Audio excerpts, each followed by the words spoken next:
Allow me to introduce myself. I am Claire. I am in my 45th year of life. I have been united in marriage for 2 decades. Our family includes 2 young adults, both nearing the end of their teenage years, on the brink of embarking on their own journeys away from home. From the exterior, all appears to be well. And that's the term I consistently employ. Very well. Quite satisfactory. Unimpressive. Very well then. Each morning, I find myself beside the same man with whom I have shared my bed for 20 years. We share a morning meal together. We discuss the expenses, the children's activities, the little intricacies of everyday existence. He is a decent fellow. Dependable. Unwavering. Yet, at some point in our journey, the affection we once shared subtly transformed into mere habit. And routine has a tendency to wipe away the fragments of yourself that you believed would remain forever. First, it escaped my attention. The small details. How he ceased to truly notice me the moment I entered a room. I ceased wearing my beloved perfume, as it appeared that no one acknowledged its presence any longer. How our dialogue shifted from aspirations and ambitions to mundane tasks. And who's responsible for the dry cleaning? It unfolded gradually. Silently. It was on a particular day that I came to the realization. It had been ages since I experienced the sensation of being genuinely acknowledged.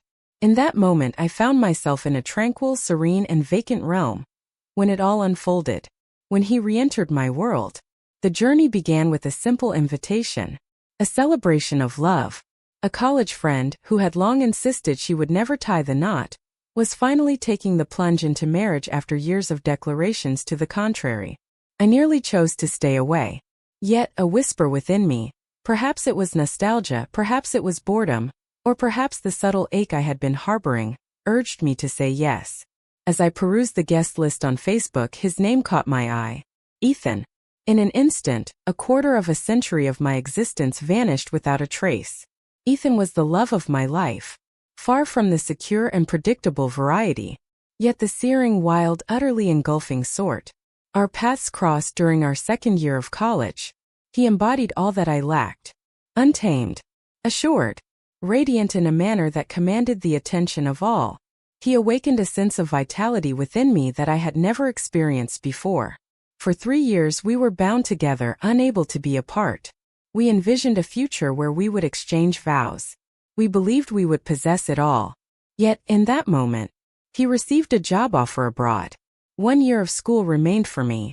We promised we would find a way to make it happen. Yet we did not. Obstacles of distance, the passage of time, the complexities of life. It all conspired against us. We parted ways at the airport, vowing to keep in touch, to reach out, to reunite. Yet, you understand the nature of such promises. Once he departed, I endeavored to forge ahead. Indeed, I followed through. A year later, I encountered my husband.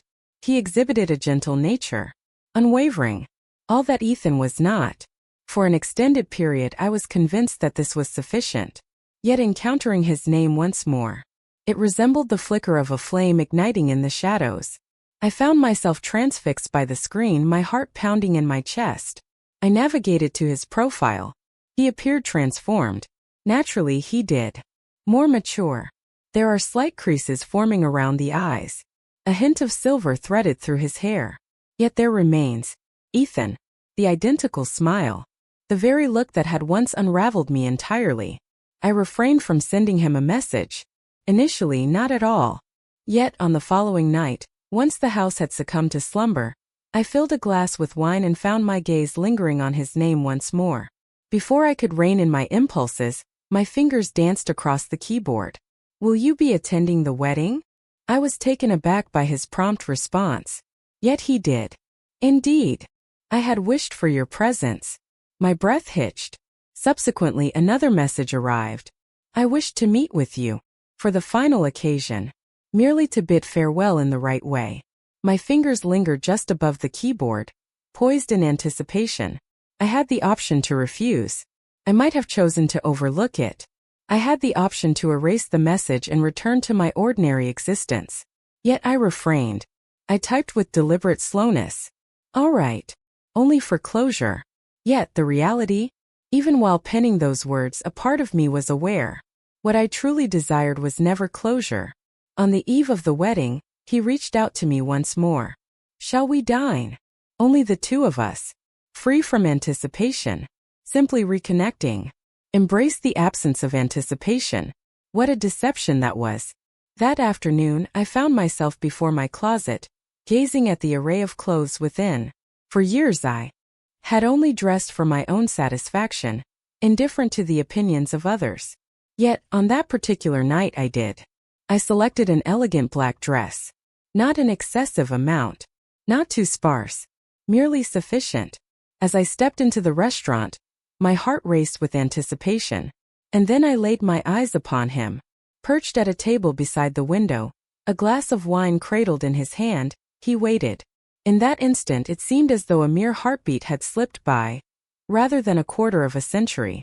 It seemed as though no time had passed whatsoever. Upon catching sight of me, he rose to his feet. "Claire," he murmured gently. In an instant I found myself reliving the vibrant days of my 20s. We embraced.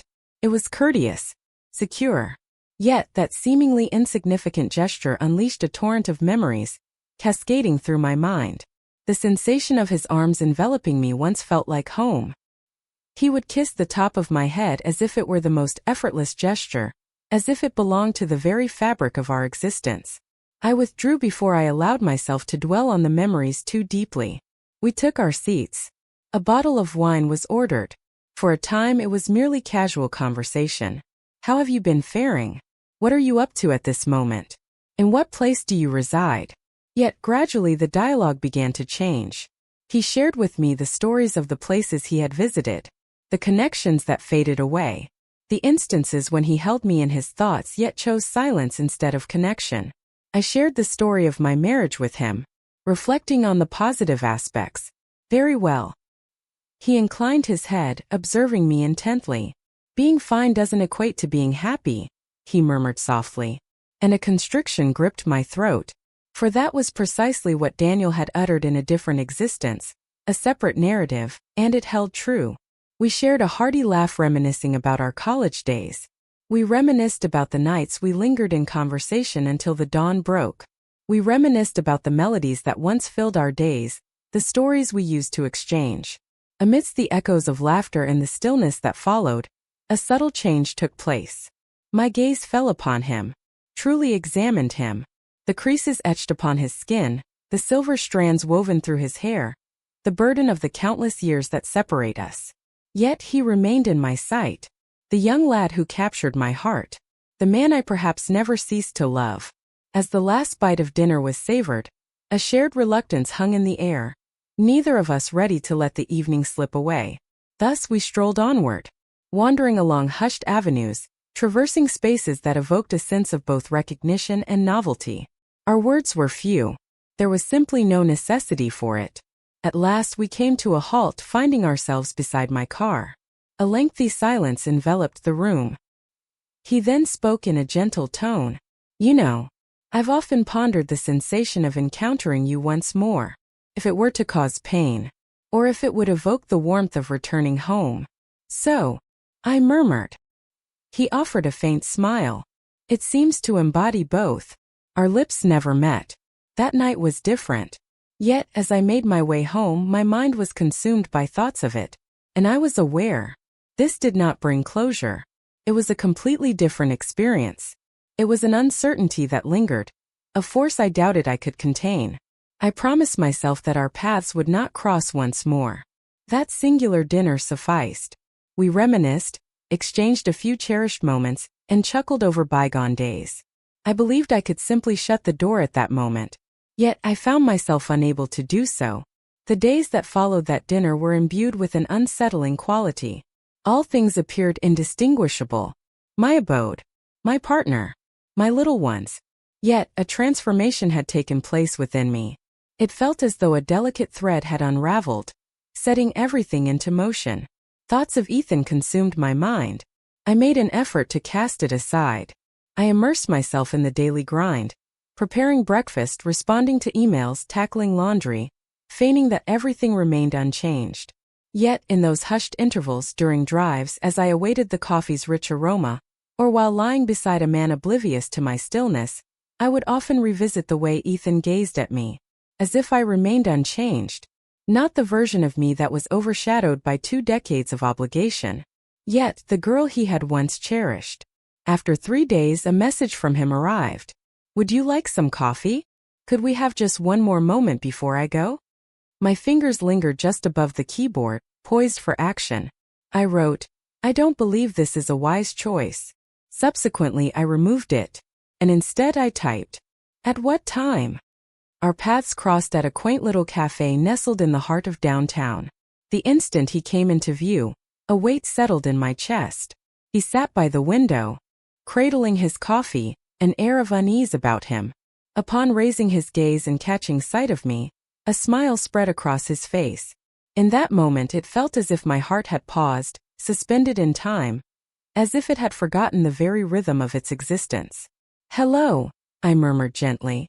"Hello," he replied, his voice a soft reflection of hers. We took our seats. A cup of coffee was ordered by us. In those initial moments, a gentle illumination filled the space. Secure. We discussed the wedding. Concerning our shared acquaintances. The topic at hand revolves around the atmospheric conditions. Yet, in an instant it transformed. He leaned in a bit, his voice dropping to a whisper. "Claire, may I pose a question to you?" "Naturally. Do you find joy in your life?" I stood still, caught in a moment of disbelief. It was the identical inquiry he posed at the dinner table. Yet, on this occasion it carried a weightier burden. I found myself wanting to say yes. I wished to express that my life was abundant, fulfilling, and satisfactory. Yet the words lodged themselves in my throat. I simply shrugged my shoulders. "I'm all right." He inclined his head, gazing directly into my eyes. "Being fine doesn't equate to being happy." I took a deep breath. "I have a good life," I murmured, my voice scarcely rising above a whisper. "A husband who is gentle. Well, children. A dwelling. It is steady." He inclined his head with deliberation. "But could it truly be you?" In that moment it dawned on me that I was devoid of a response. A lengthy silence ensued. He extended his hand across the table, lightly grazing his fingers against mine. It was a feather-like caress, almost non-existent. Yet it ignited a surge within me that had long been dormant. Our visit was brief. As we departed from the cafe, a gentle rain began to fall. He escorted me to my vehicle. In that fleeting instant we simply remained still, suspended in time. Quiet. It felt as though we were both poised, anticipating an event that lingered just beyond our reach. He gazed at me, his eyes probing into my own. "I have often pondered," he murmured gently. "Had we remained together, would your life have taken a turn for the better? Or perhaps something even more dire?" I inhaled unsteadily. "I'm not sure," I murmured. "Yet it occupies my thoughts more than I care to acknowledge." He offered a wistful smile. "I feel the same." Our lips never met. That day was not meant to be. Yet as I pulled away, a certainty settled within me. This was far from finished. 7 days passed and once more he reached out to me. "Shall we dine?" "Merely dinner." "I vow." And I replied in the affirmative. The establishment was a quaint eatery nestled just beyond the city's bustling borders. Stillness. Softly illuminated. As I entered, he was already present, awaiting my arrival. This time, it lacked the warmth of reconnecting with a familiar companion. It was as if I had returned to a moment that had lingered in the shadows, never truly concluding. Our conversation stretched on for hours, concerning all matters: the existence he had experienced, the decisions he lamented, the evenings filled with tears after his departure. Each time a particular song played, he was reminded of me in a way that lingered in the air. It was unrefined, truthful. It seemed as though no one had addressed me in such a manner for ages. In a fleeting moment, he extended his hand towards mine. This time I remained steadfast. I allowed him to take it in his hands. In that fleeting instant, everything else faded away. Following our meal, we strolled outdoors. Silence enveloped the city. The atmosphere was pleasantly warm. Once more we found ourselves standing before my car. And then came the silence. The extended silence. The kind that fills you with a sense of foreboding, yet you find yourself paralyzed by fear and an overwhelming need to see it through. Claire, he murmured gently. I raised my gaze, and before I had the chance to ponder, before I could recall all the justifications for restraint, he pressed his lips against mine. The kiss lacked any semblance of politeness. It was not even a reluctant one. The pace was languid, profound, brimming with a quarter-century of possibilities unfulfilled. And when his lips met mine, a spark ignited within me. I ought to have distanced myself. I ought to have declined. Yet I refrained. For the first time in years, I experienced a profound sense of vitality. As he finally released his grip, we remained frozen in place, our breaths coming in quick gasps, locked in a gaze that spoke of disbelief at the moment we had just shared. I apologize, he murmured. Please don't, I murmured in response. And that was all there was to it. Once we stepped over that threshold, there was no turning back. That night, as I lay in bed beside my husband, I closed my eyes and savored the memory of Ethan's kiss still lingering on my lips. And I understood. It was inevitable that it would progress beyond this point. It occurred 2 nights prior to the wedding. The ceremony that reintroduced him into my world. The celebration that was meant to be merely a reunion of familiar faces. I hadn't anticipated crossing paths with him again before that moment. Yet he sent me a message. Ethan, you occupy my thoughts endlessly. My gaze fixed on the screen, my heart raced with intensity. This isn't a good idea, I said. A lengthy silence enveloped the room. At last his response arrived. Ethan, I understand. Yet I implore you just one more night. Simply to converse. To express all that remained unspoken in those moments. I ought to have declined. I even wrote no. However, I chose not to send it. For the simple reason that, beneath it all, I was reluctant to do so. Thus I agreed. That evening he came to collect me. I informed my husband that I would be catching up with an old college friend who happened to be in town for the wedding. That was not a falsehood. Not completely. We made our way to a serene tucked-away wine bar. The ambience was softly illuminated, accompanied by the gentle strains of music wafting through the air. We nestled into a secluded corner booth, distanced from the bustling crowd around us. Initially, we aimed to maintain a sense of levity.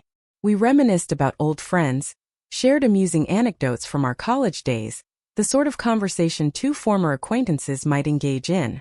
Yet, in that moment, the dialogue began to wane. The intervals stretched out. The atmosphere surrounding us thickened with an unspoken tension, a weight neither of us dared to acknowledge. His gaze met mine, penetrating and intense. Claire, he murmured gently, you remain just the same. I chuckled softly, a bemused smile crossing my face. I have transformed in every conceivable manner. Yet his lips remained uncurled. No, you remain unmistakably yourself. The manner in which you angle your head during moments of contemplation. The subtle shift in your voice when you attempt to conceal your true emotions. It remains. His words struck me with an intensity one hadn't anticipated. Because it had been ages since anyone had seen me in that way. It has been ages since anyone recalled the small details that defined my essence. And I sensed a fissure forming deep within me. We requested another glass of wine. Then yet another. Before long, the conversation shifted away from college altogether. Our conversation revolved around the essence of our connection. I attempted to let go, he murmured softly. I truly did. Yet, whenever I found myself in the company of another, your presence lingered in my thoughts. I often find myself pondering your activities and whether joy graces your days. If you have ever considered me. My throat constricted. I did, I murmured softly. More than I was willing to acknowledge. Even after I said my vows, even with the arrival of our children, there were nights I'd awaken and find my thoughts drifting to you. I find myself pondering whether you might be out there, contemplating me as well. He extended his hand over the table, his fingertips lightly grazing against my own. I was, he stated plainly. In that instant I realized that retreat was no longer an option. As we stepped out of the bar, the hour had grown late. The city lay in serene stillness, its streets illuminated by the gentle amber glow of the street lamps. We strolled quietly to his hotel. We both kept silent about it. Yet, we were both aware of the direction this was heading. As we approached his door, a moment of uncertainty washed over me. I remained rooted to the spot, my heart pounding fiercely, while my thoughts urged me to flee. Yet my body remained still. "Claire," he murmured gently, his gaze probing into mine. "Should you choose to leave at this moment, I will comprehend. I shall not inquire once more. Yet, should you choose to remain..." He left it incomplete. For the simple reason that he was not obliged to. I remained. The door shut softly behind us. For a fleeting moment we simply stood there, locked in a gaze that spoke volumes. It was an experience that seemed almost dreamlike, as if entering a forgotten fragment of your past that still breathes within you. He extended his hand and gently tucked a strand of hair behind my ear, just as he once did. And that modest, unassuming act, it unraveled me entirely. When he kissed me, it was deliberate and unhurried. It lacked any sense of urgency. The pace was languid, soft, brimming with a quarter-century of yearning we had both attempted to conceal. Silence enveloped us, for there remained no words to utter.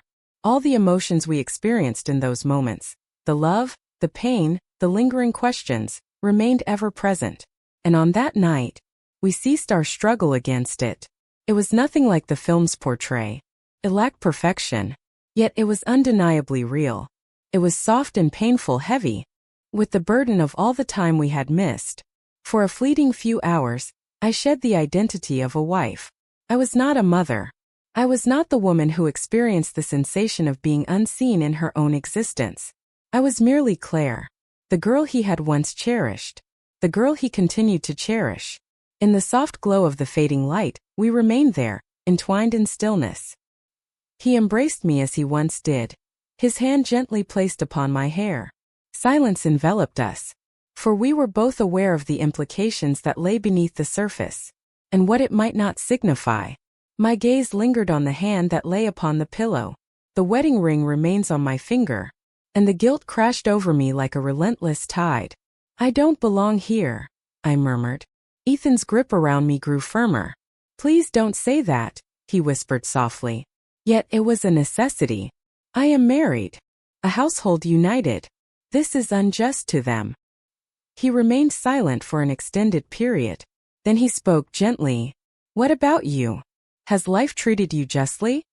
I remained silent, for I had lost all sense of certainty. I slipped into my clothes quietly.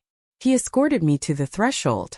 Just before my departure, he drew me in for one final kiss. Not one filled with fervor, yet a gentle, lingering kiss that carried the weight of farewell, despite our shared understanding that it was anything but. Upon my arrival, the house lay shrouded in darkness. I lingered in the hallway, attuned to the gentle hum of the refrigerator and the subtle ticking of the clock. All appeared indistinguishable, yet I had changed.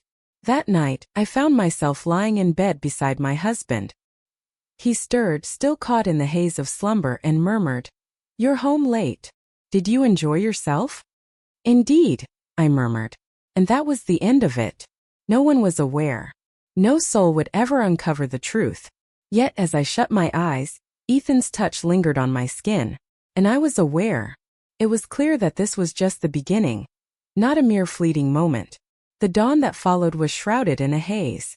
As dawn broke, I rose from my slumber, brewed a fresh pot of coffee, and settled into my usual spot at the kitchen table.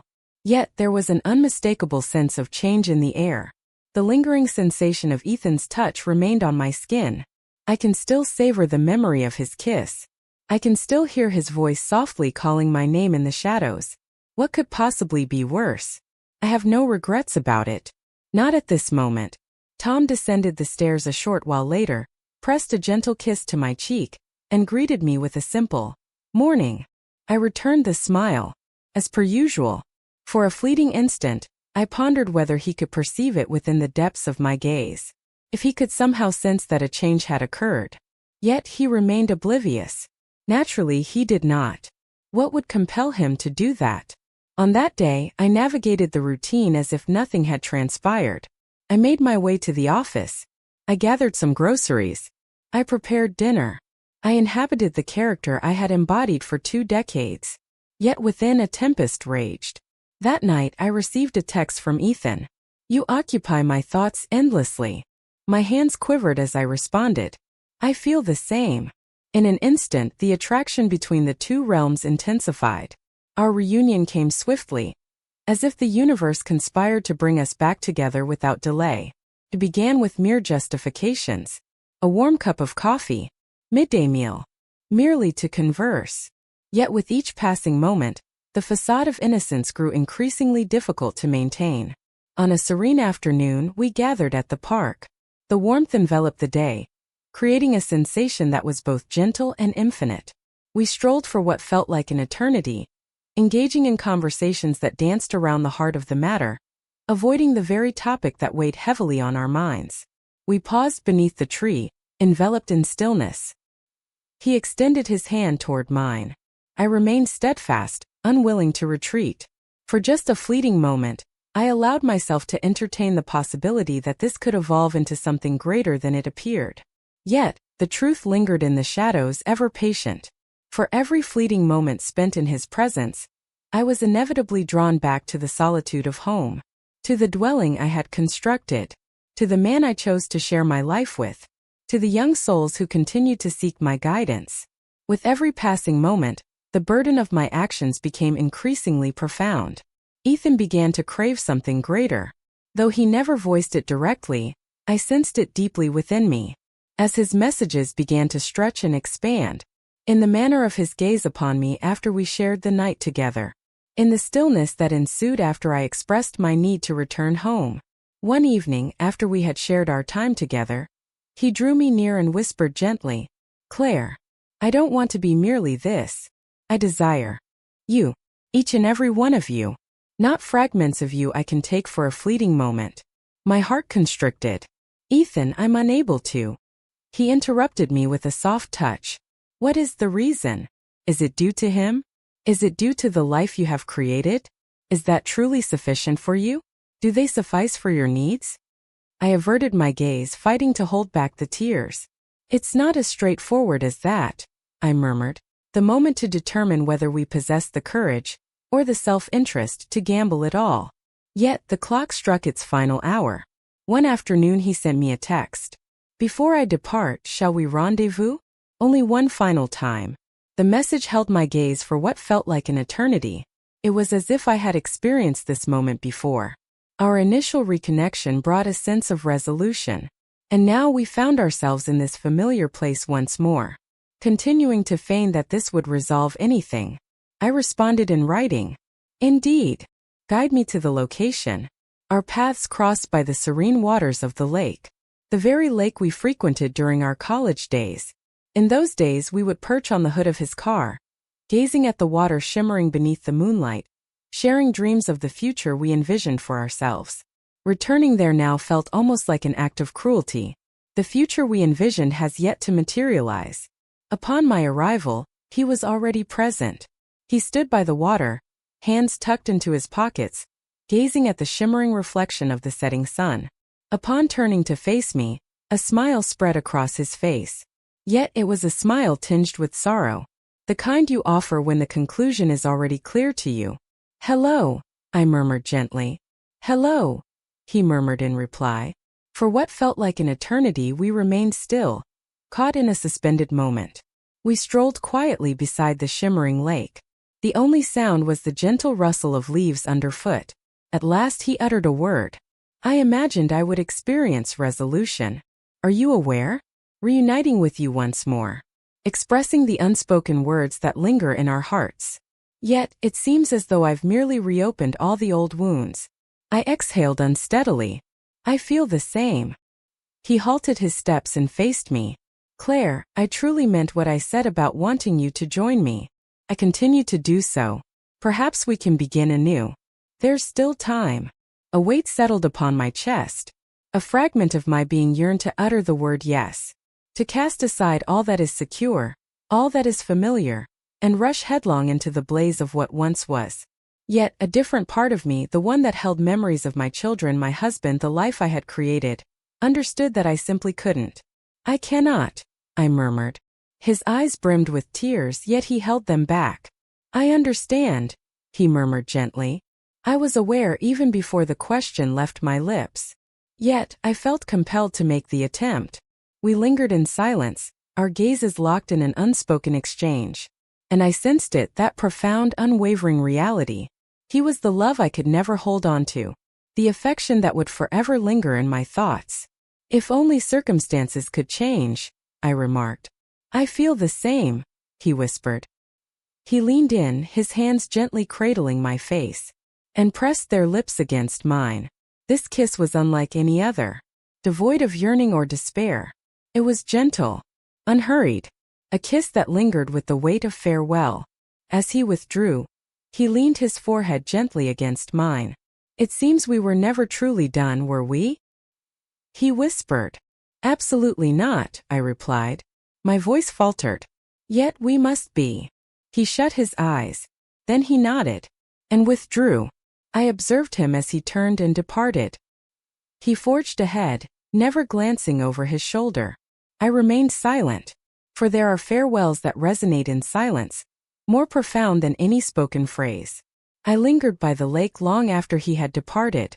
The sun dipped below the horizon, leaving the sky adorned in rich hues of deep blue and gray, and I experienced a profound sense of emptiness, not due to his absence. Yet, I lost a piece of myself that I had only discovered in his presence. Upon my return home, an enveloping silence greeted me within the walls of the house. Tom lounged in the living room, teetering on the edge of slumber as the flickering images danced across the screen. His gaze lifted as I entered the room. "Hello," he murmured gently. "Are you all right?" "Indeed," I murmured. It was the most secure deception I had ever uttered. Life resumed its usual rhythm after that. Or perhaps it appeared to be normal. As the first light of dawn crept through the curtains, I stirred from my slumber, prepared a cup of coffee, managed the household duties, and nobody was aware. No one ever shall. Yet, in those quiet hours of the night, when the world holds its breath, I find solace in closing my eyes. Once again I find myself at that lake. Once more, enveloped in his embrace. In the existence we nearly embraced. I believed I sought resolution. I believed that encountering him once more would mend the piece of me that perpetually questioned. Yet, it only served to remind me that certain doors remain perpetually ajar. Do I feel remorse for it? I'm uncertain. I lament the falsehoods, the shroud of mystery, the burden I shall bear for eternity. But what about him? Negative. For an instant, just a brief, elusive instant, I recalled the sensation of being genuinely acknowledged. Despite my inability to hold on to him, I shall bear him aloft, without fail.